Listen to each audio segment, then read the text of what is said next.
Hello guys, welcome to our new video. Today I am showing you how to create a YouTube icon on the desktop. This video is gonna very small but important. Let's start our video. We have to open Google or Chrome, then search YouTube.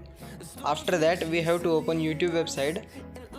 As we open the home page interface of YouTube, go to the three dots at the right corner at the top.